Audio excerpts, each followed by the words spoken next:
Ferrari is about to slap the prancing horse on a four-door SUV it calls puro sangue, which is Italian for purebred.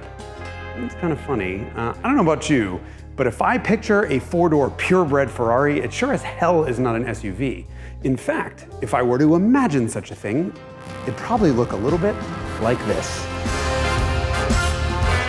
The Maserati Quattroporte might not have a prancing horse on it, but it is 100% Ferrari. For better or worse.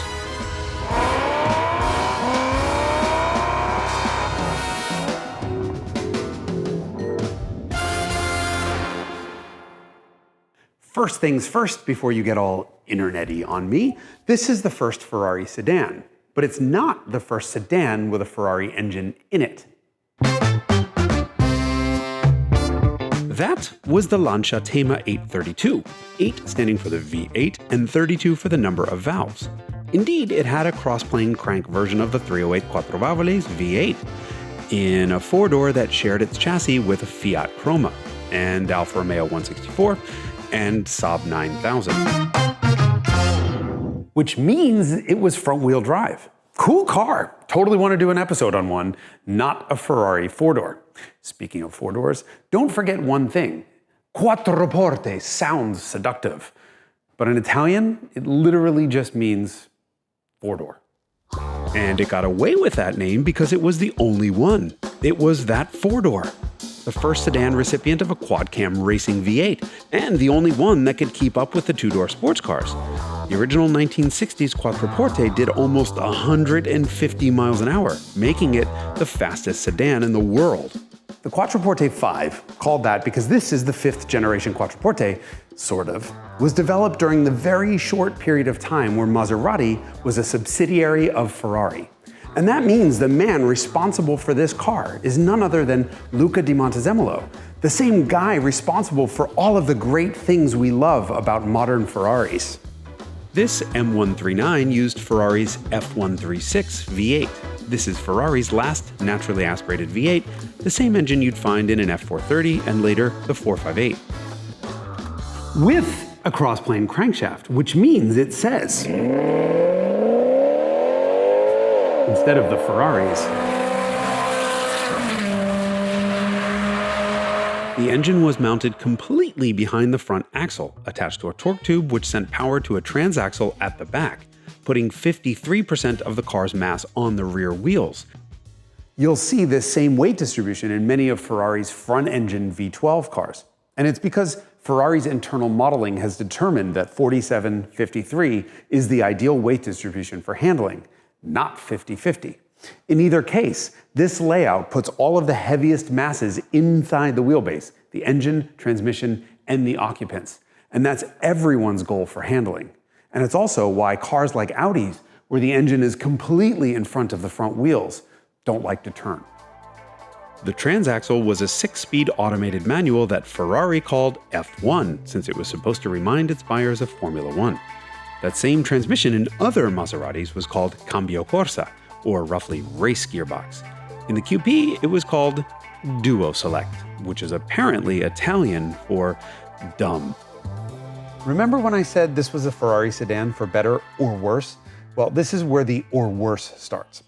Single-clutch automated manuals, even in sports cars, sucked. They required a delicate balance of throttle and clutch that the powertrain computers of the time just couldn't manage. And so, simple things like starting out on a hill or creeping along in traffic meant that your tuxedo was going to smell like burnt clutch. Now put that same transmission in a 4,500-pound car, and your tuxedo is going to smell like a tow truck. The clutch in the Quattroporte lasted something like 18,000 miles, and now costs $9,000 to replace. So if you drive your QP 12,000 miles a year, it'll cost you $500 a month, just in clutch wear. And it has to be said, you'd probably spend even more than that on chiropractor visits, because the bigger issue with a single-clutch automated manual is that unless you shift it yourself, you have no way of knowing when the shift is going to happen. Look, every shift was a complete and sudden stop in acceleration, followed by a resuming in acceleration. In other words, every shift was a complete neck snapper. And so every test drive of the stunning Quattroporte resulted in the potential buyer buying a neck brace, then a Mercedes. Speaking of German cars, the Quattroporte's platform was actually supposed to be borrowed by Volkswagen for a sedan positioned between the Passat and the FIAT. No word on why that didn't happen, but you can be sure the transmission didn't help. The solution came when Fiat took Maserati away from Ferrari and ditched the DuoSelect. 4 years after the debut of the Quattroporte, we got the Quattroporte Automatica, the 4-door automatic. Goodbye, single-clutch disaster select manual, and hello, ZF 6-speed torque converter automatic. A switch like that might not seem like a huge deal, but the ZF wasn't designed as a transaxle, so it needed to be moved to the front of the passenger compartment. 4,800 of the 16,500 components that make up a Quattroporte were new for the Automatica. 4,800 parts, including switching from a dry sump to a wet sump, because nobody is taking a 201-inch long sedan to a racetrack. I mean, I would. The changes included completely re-engineering the center tunnel to accommodate the transmission, and then the rear end to fit a traditional limited slip diff. 51% of the weight was still on the rear wheels, but 100% of the transmission problems were solved. The 6 HP was the best automatic in the world. That meant the Quattroporte could finally have a chance at being the best sports luxury sedan in the world. It certainly was the best looking. I've met people through the years who thought it was ugly, and styling is a very subjective thing. But design isn't. I'm sorry, they're just wrong. Look at that. Stretched over a wheelbase the size of a Chevy Tahoe's, the Quattroporte V was designed by Pininfarina, Ferrari's design house. Classic and timeless, it was naturally beautiful in proportion and detailing, without the need for folds, lines, creases, or any garish jewelry. It got 3 ports, not quattro ports, to recall Maserati's earliest road cars. And that's it. If you ever wanted an example of just how bad gimmicky styling trends can age a car, compare the simple Quattroporte to the frumpy and overstyled E65 BMW 7 Series, which debuted just one Frankfurt Auto Show earlier. They now look like they're separated by 20 years. And yet its looks are secondary to how this car drives, which I can only explain as the best driving full-size sports sedan in the history of the automobile. And that was just the original 4.2-liter automatic. Things got better with the 4.7 and better again with the Sport GTS. That ditched the skyhook adaptive dampers, so it rode well, and the steering, magnificent. And yet, the best part of the Quattroporte isn't even how it drives. No, the best part of the Quattroporte was actually how its engine sounded. And sure, the Ferrari flat-plane version of this V8 was insane. But the Maserati version wasn't just insane, it was a scientifically proven aphrodisiac. And I know you think I'm joking, but I'm not. A British insurance company commissioned a study in 2008 that subjected 40 women and men to the sounds of a Maserati V8, a Ferrari V8, a Lamborghini, and a Volkswagen Polo. And then they measured the amount of testosterone in their saliva, an indicator of sexual arousal. Oh, I've had a crisis. The Volkswagen Polo decreased testosterone level in 100% of the women in the study. But the Maserati Quattroporte's V8 incited sexual arousal in all of them, and in 60% of the men. And by the way, the Ferrari's version of this engine didn't. If there was a doubt in your mind that this purebred wasn't really a Ferrari Quattroporte, let's recap.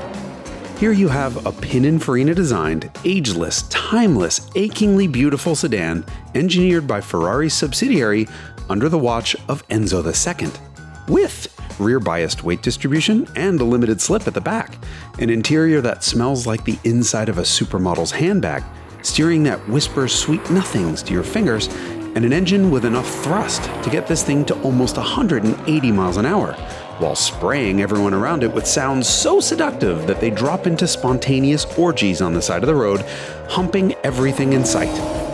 I mean, what could possibly be more Ferrari than that? I mean, this thing is the same color as a...